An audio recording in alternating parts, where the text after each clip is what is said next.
e4, e5, knight f3, knight f6.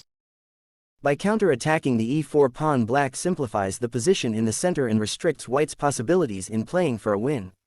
A big contribution was made to this opening by the outstanding 18th century Russian chess player A. Petrov. In the case of Knight takes e5, black, it goes without saying, has to respond with d6. Because Kuda Pukul e4 is bad due to Mentary e2. Knight f3, knight takes e4. It is difficult for white to gain active play.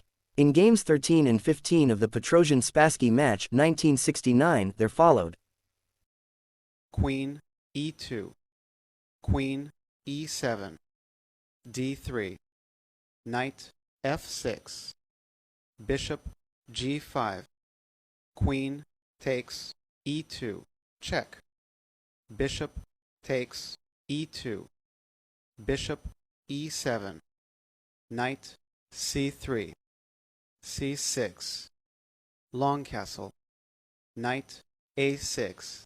And black quickly achieves a draw in both games without any trouble.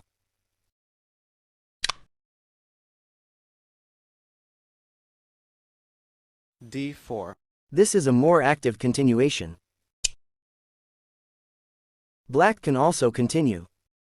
Knight takes e4, bishop d3. White draws the black pawn to d5, so that it will not be able to repel the white knight away from the e5 square. d5, knight takes e5, bishop d6. And it is not easy for white to claim any advantage in the symmetrical position that arises.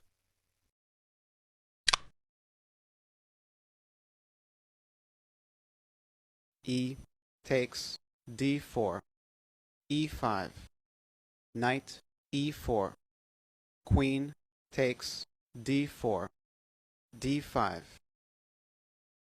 E takes d6. White is compelled to capture the black d-pawn en passant since there threatens 6. Gauge c5. Knight takes d6. Knight c3. Knight c6.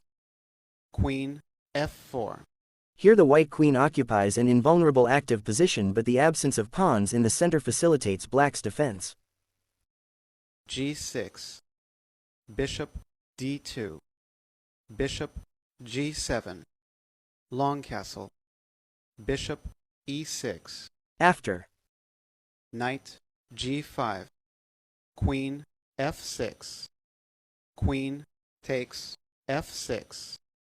Bishop takes f6. Knight takes e6. F takes e6. Rook e1. King d7. Knight e4. white has only a small advantage.